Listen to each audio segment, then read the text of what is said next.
Welcome to the veterans and family members of the Golden Lions of the 106th Infantry Division.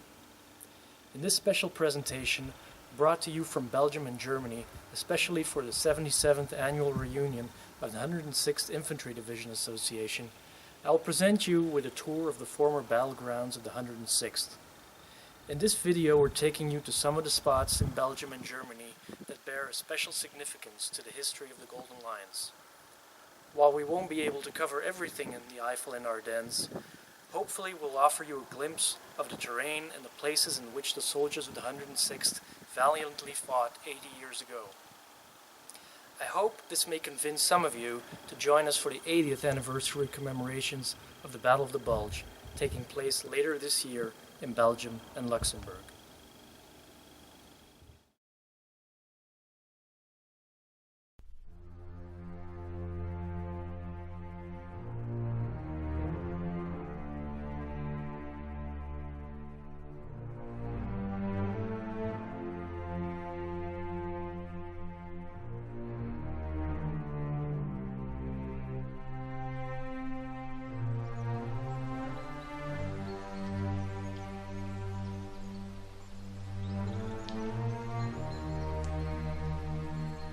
This is the quiet village of Ardennes, Germany, nested along the banks of the Our River.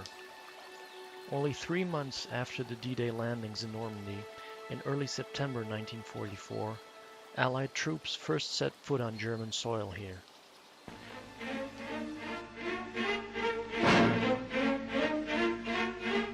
Here are the most eagerly awaited pictures of the war, showing Allied troops crossing into Germany itself. At last the Reich feels the tread of conquering armies.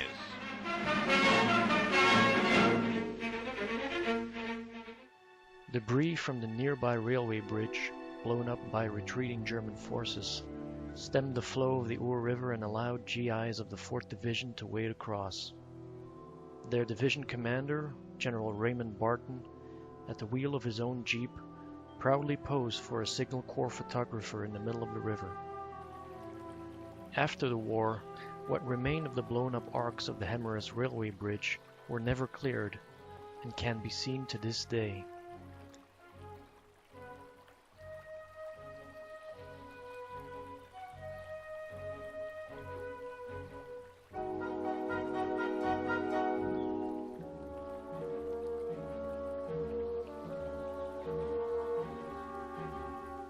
As the 4th Division moved to the Hürten Forest in November 1944, they were relieved by the 2nd Infantry Division, which in turn turned over their sector to the 106th Division in early December.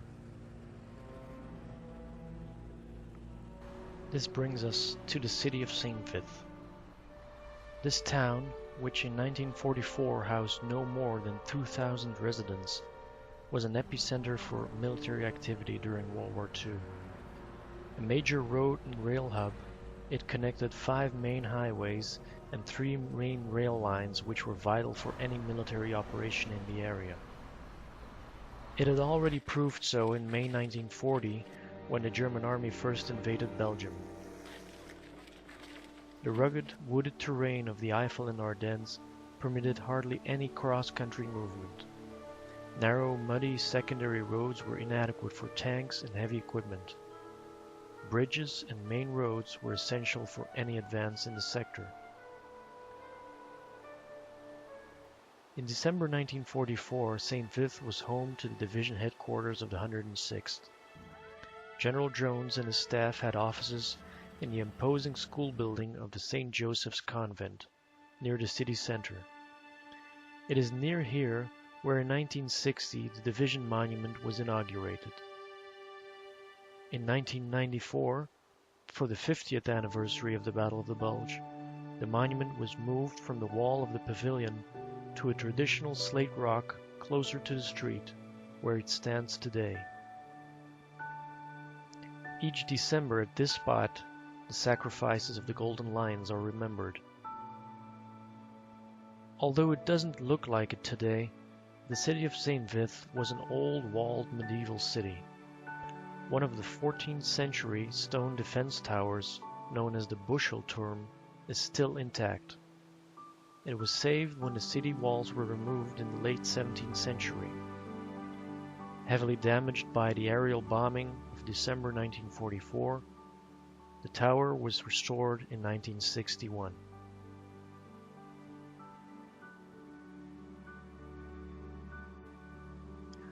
Located in the Belgian province of Liège, St. Vith today is part of the German-speaking community of Belgium.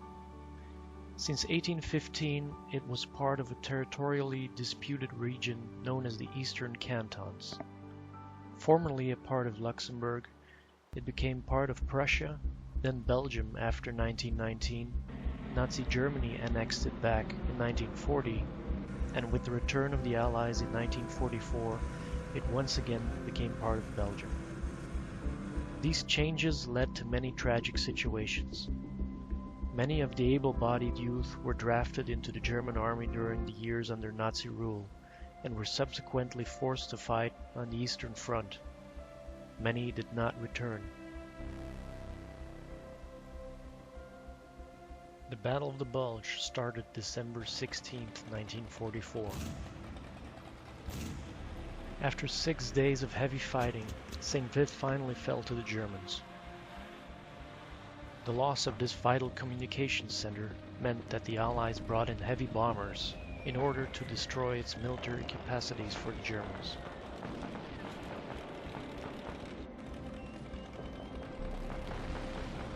At the end of January 1945, the U.S. 7th Armored Division recaptured what remained of the town.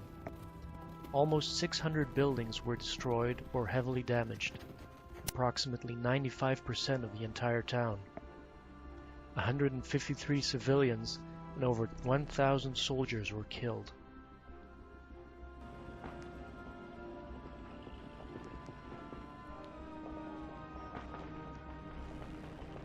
The once quaint town resembled the cratered surface of the moon.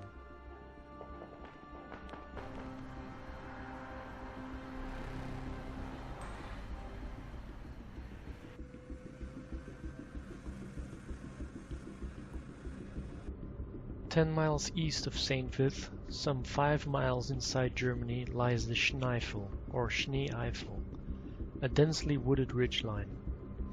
In December 1944, this is where 2 infantry regiments of the 106th, the 422nd and 423rd were positioned. Across this ridge and throughout this region, in the late 1930s, the Germans built their West Wall, a defensive line that stretches for almost 400 miles from the Dutch to the Swiss border. This line was composed of various bunkers and tank traps. Just south of the wooded ridge lies the town of Braunschweig, officially no man's land in December 44, although it was known that the German artillery observers used the town to spy on the American presence in the valley below. From Braunschweig, they had a clear view of the road junction northwest of Bleilf.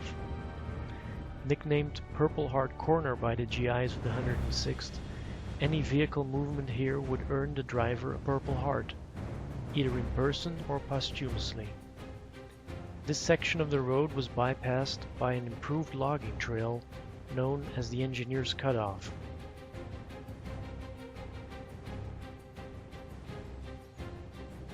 On the Schnee Eifel Ridge, the soldiers of the 106th used some of these bunkers as command posts.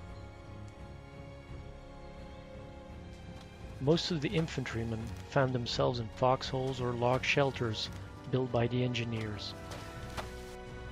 80 years after the end of the war, the remains of these bunkers can still be found. Most were blown up during or after the war, and in some cases buried. Hidden in the forest above the town of Schlausenbach, this particular bunker was the command post of the 1st Battalion, 422nd Infantry Regiment. Colonel Thomas Kent, the battalion commander, was mortally wounded here on December 16, 1944, when his CP was hit by a well-placed barrage of 88s. Near the bunker, huge impact craters from this German barrage can still be seen.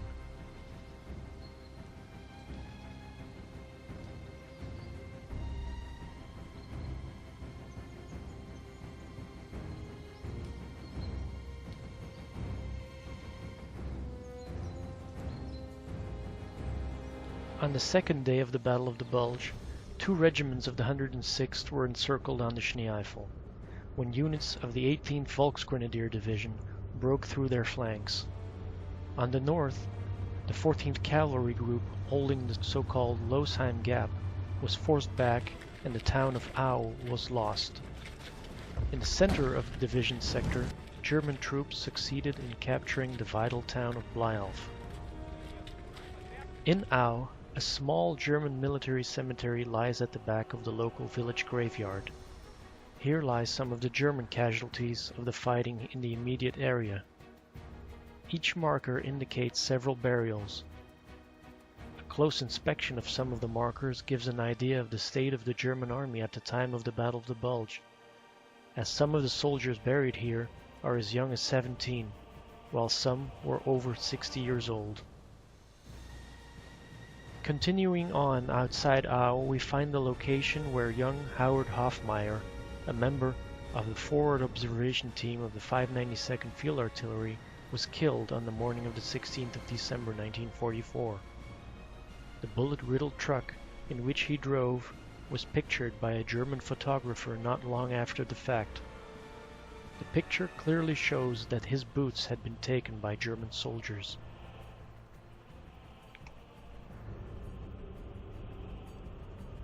Bleilf, further south in the sector of the 423rd Infantry Regiment, is a quiet rural town. Its magnificent 134-foot tower can be seen from afar, nicknaming it the Eifel Dome, or Eifel Cathedral. Parts of the church date back as early as the 15th century. The heavy fighting in and around the church by units of the 423rd Infantry Regiment and the German 18th Volksgrenadier Division left its mark. The stone masonry around the church entrance is riddled with bullet holes and shrapnel impacts. This churchyard is where many soldiers of the 106th Division, captured on or after 19 December 1944, spent their first night as prisoners of war. The next morning, they would continue their forced march to Prüm and the railhead at Gerolstein. In the north, near the positions of the 422nd Infantry, the town of Au fell when German assault guns and infantry made a dash through the 81st Engineer Company positioned there. The 589th Field Artillery Battalion, just up the road, stopped their advance by direct fire with 105 mm howitzers.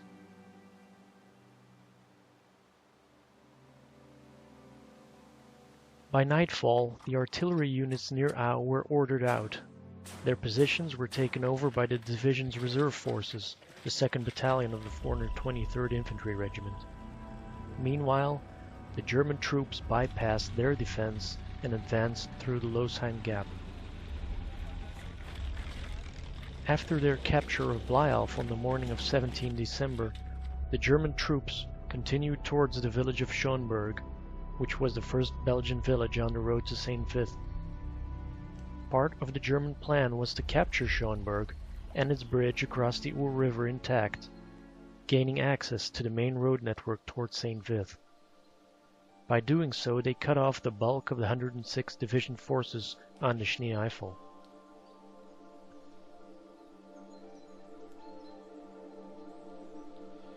On the 18th of December, after receiving an order from Division Commander General Jones to launch an attack to recapture Schonberg, the 422nd and 423rd Infantry Regiments reversed their battle lines and began their cross-country march towards the Belgian side of the border.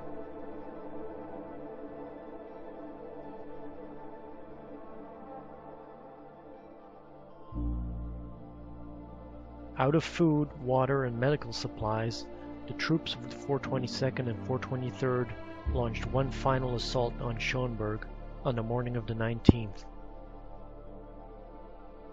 Hit heavily by enemy artillery and mortar fire, regimental commanders Deschenaux and Cavender ordered the surrender of their remaining troops in order to save lives.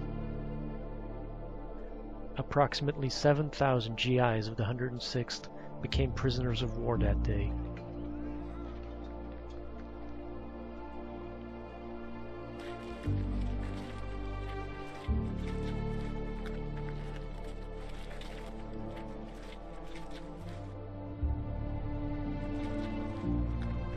At Schonberg, a monument was dedicated in 2019, honoring the soldiers of the 106th who were captured during the Battle of the Bulge. Along the road leading out of Schonberg, German newsreel cameramen filmed soldiers of the 106th as they emerged from the woods. Von allen Seiten strömen gefangene Amerikaner auf die Vormarschstraßen. Zerschlagen und noch zermürbt von der plötzlichen Gewalt des deutschen Feuerschlages schleppen sie sich dahin. Ihre Gesichter sind von einer stumpfen Nüchternheit.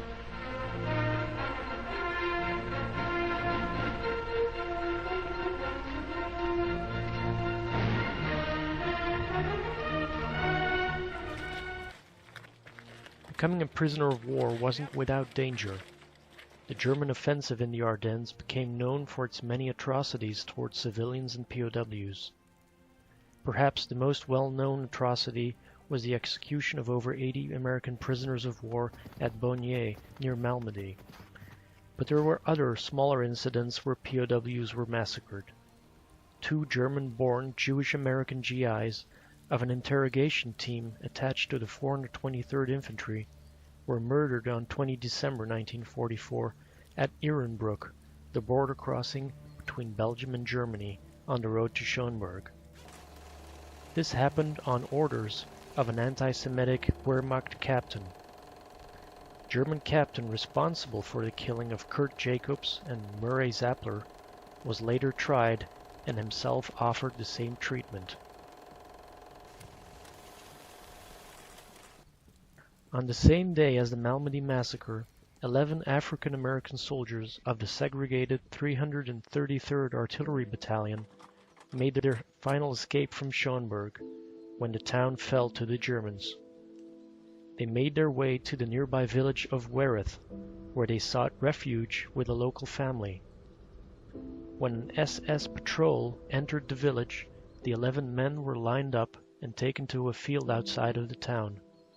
There, they were brutally murdered.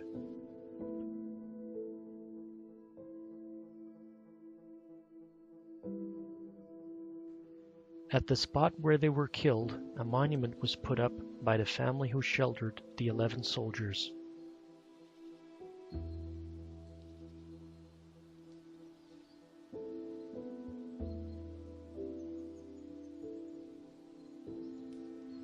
Captured soldiers of the 106th were put on forced marches into Germany. Most were taken to the rail yards at Gerolstein, 40 miles away. Here, the boxcars that had brought in the German troops, equipment, and horses for their offensive were now used to take the thousands of American POWs to camps deep inside Germany. The journey to the camps was marked by friendly fire incidents. Trains were strafed and bombed by friendly pilots who were unaware of the presence of American prisoners of war. On the 23rd of December 1944, an incident involving a group of Royal Air Force Mosquito bombers resulted in the death of over 60 American officers in Stalag 12A, located along the rail lines outside Limburg an der Lahn. From 12A, thousands of POWs were brought to other camps, such as 4B in Mühlberg near Berlin, or 9B at Bad Orb near Frankfurt, Germany. Little remains of the original camp in the hills above the town, with the exception of the stone building where the German commandant lived. The wooden barracks were all torn down after the war. The compound is still used as a summer camp for school children, just like it was before the war. On April 2, 1945, a task force of the US 44th Division liberated the camp and found almost 1,500 POWs living in horrific circumstances. Many had already died from malnutrition or illness. Jewish American POWs had been segregated from the rest of the camp population and had been shipped off to a slave labor camp at Berga. In the ensuing death march, several were killed by the guards or perished as a result of mistreatment. At the end of January 1945, the American NCOs at Bad Orb were taken to a separate camp, Stalag 9A in Ziegenhain. There, an attempt by the German commandant to segregate the Jewish American POWs, just like in Bad Orb, was thwarted by Master Sergeant Roddy Edmonds, Communications Sergeant of the 422nd Infantry Regiment. At gunpoint, he stood firm and refused to give the order for the Jewish American POWs to step forward, instead ordering all POWs to fall out for the Appell. The former Stalag 9A is a particular example of preservation. Most of the stone barracks were converted into private homes after the war. A small museum details the experiences of some of the inmates, including a former French president. What used to be the camp kitchen is now a building in a dilapidated state. Not every building survived the test of time. In another former barracks, now used as a storage facility, the structure of the interior is still very much original. The camp was liberated on March 30th, 1945, Good Friday, by units of the American Army. Only hours before, the German guards had attempted to put all the POWs on a forced march to evacuate the camp. But by feigning a sudden illness, the prisoners outsmarted the Germans and bought valuable time. The guards fled the camp, and soon after, the American troops moved in. Back to Belgium. After the surrender of the two regiments in the Schnee Eifel, what remained of the 106th Division, mainly the 424th Regimental Combat Team and assorted supporting troops, fought alongside other units as the Allies attempted to stem the German advance. Heavy fighting at Mannheim and Baraque de Fraiture crossroads around Christmas 1944 proved costly. In January 1945, the Golden Lines were put into the lines once again near Stavelot and fought heavily for the villages of Enal and Coulay. On 25 January 1945, units of the 424th were tasked to retake the villages of Mayroad and Medel, just north of St. Vith. At Mayroad, in front of the old village school, a German Pak-40 anti-tank gun remains as a solemn reminder of the battle.